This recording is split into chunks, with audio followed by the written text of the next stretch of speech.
My name's Nosha, some of you guys know who Sean, and this is a Spurs video podcast.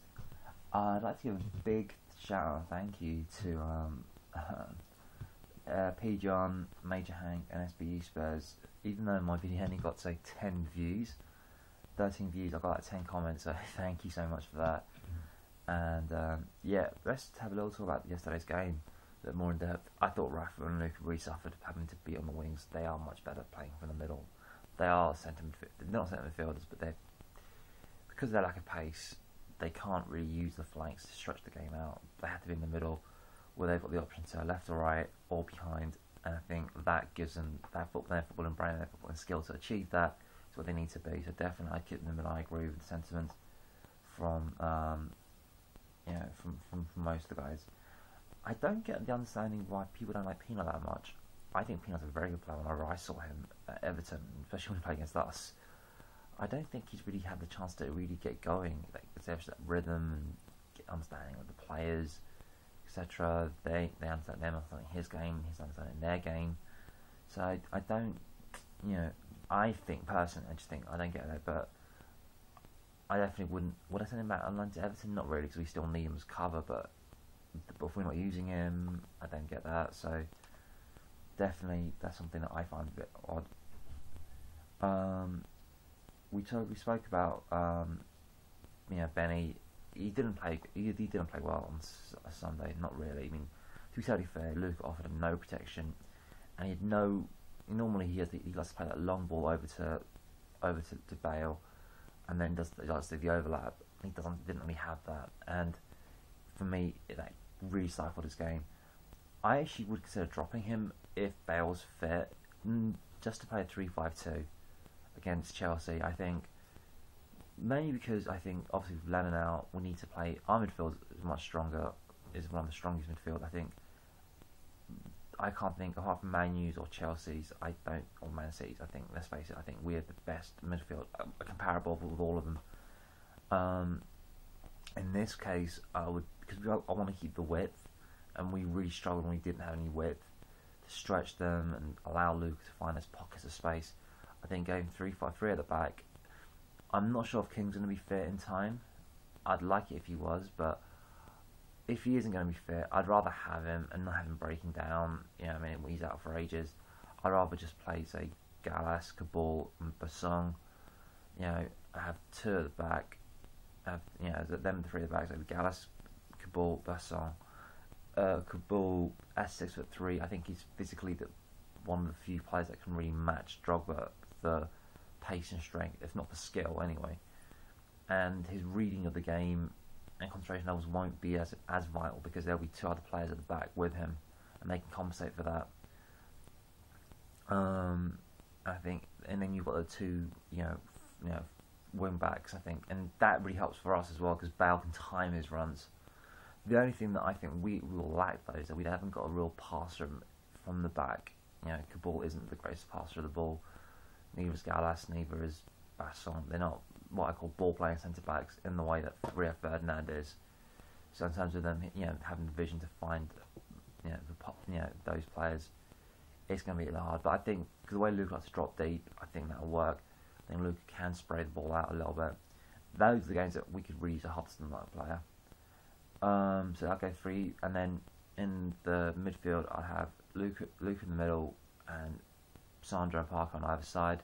They'll tend to hug in, and then that gives Bale the chance to overlap on the side. I think because I think Chelsea are playing 4-3-3. If we play 3 in the middle as well, that gives us equal parity with Chelsea. I think Chelsea offensively, going forward, their 3 are better than our 3. Apart from Luka Modric, their 3 are better than our 3 in terms of like Lampard and Ramirez. In terms of those 2 are much better going forward than, say, Parker and Sandro. I think defensively we're better, with Parker and Sandro. So I think that way, we will be able to get new to them a little bit, and I think that works very well for us. Have Rafa just play behind Van der Vaart. Obviously, Ivanovic and Terry are quite, they are big and strong, but they're not as quick. I think Adebayor showed yesterday he was class holding the ball up. He can bring us into play. I think it'll be a tight win, but I think we can do it. And I think we can do. I think we're not going to bypass midfield. We're going to attack them and stretch them wide. I think Chelsea, it'll be our full-backs versus our wing-backs, versus their wing-backs. Biswinga and Cole versus Walker and Bale. I think that's what it'll boil down to. I think the 3-5-2 allows us to outflank them a little bit more because we go deeper than them. Obviously, we'll have to watch out for Ramo, or Ramu. I don't know how to pronounce it. I think having both Parker and Sandro with his Spider-Man Spidey sense of ability, just to know when to attack, when to track back, and when to spot out of the danger. And Parker, just the way he hassles and harries his players. It's as Major Hank said, it is Ledley-esque, his abilities, sniff out danger in and around the box. Ledley, we never looked like conceding. I disagree with that yesterday. Yesterday, apart from the free kick with Larson, obviously, which is always dangerous, there were a few times we were caught cold a few times, but apart from that first half, once we adjusted, second half, they weren't really in the game. Let's face it.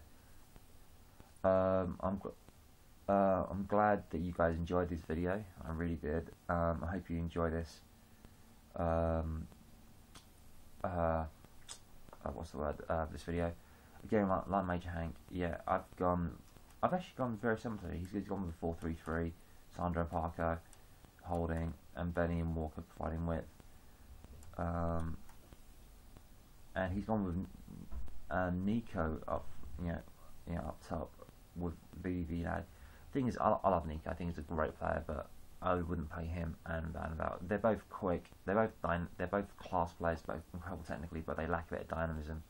I think what gives Van Val the edge over Nico is that he's a little bit better technically, and he's a bit more dynamic than Nico. I'm not conscious. I think 3-5-2, a 3-5-2 with flying fullbacks. That I think is the way to counter. It gives Basson a run. I think he uses the talents that we do have, and that's the way I like to go forward. But definitely tell me what you think, and as always, I always appreciate everything you have to say. Thank you very much for commenting. A big shout out to Jeremy Connon, who got me my ticket yesterday for the Spurs game, so big thanks out to him. Shout out to him. It was great to meet and the Knights of the Round Table. Met them at the Irish Centre yesterday. Big shout out to Mel as well, who met the Irish. And yeah, thank you very much. And definitely check out topspurs.com, spursodyssey.com, and spursforum.co.uk. Check those sites out.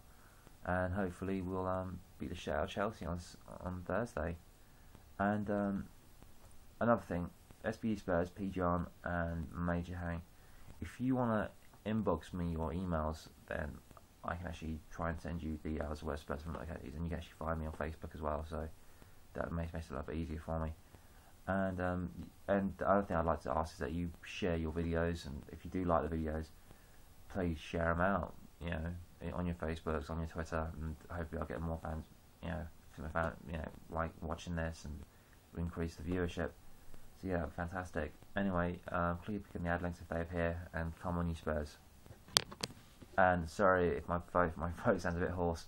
It was very cold yesterday, and screaming at Pav. Oh god, that guy made me scream. The amount of expletives I got out was ridiculous. Okay, come on you Spurs.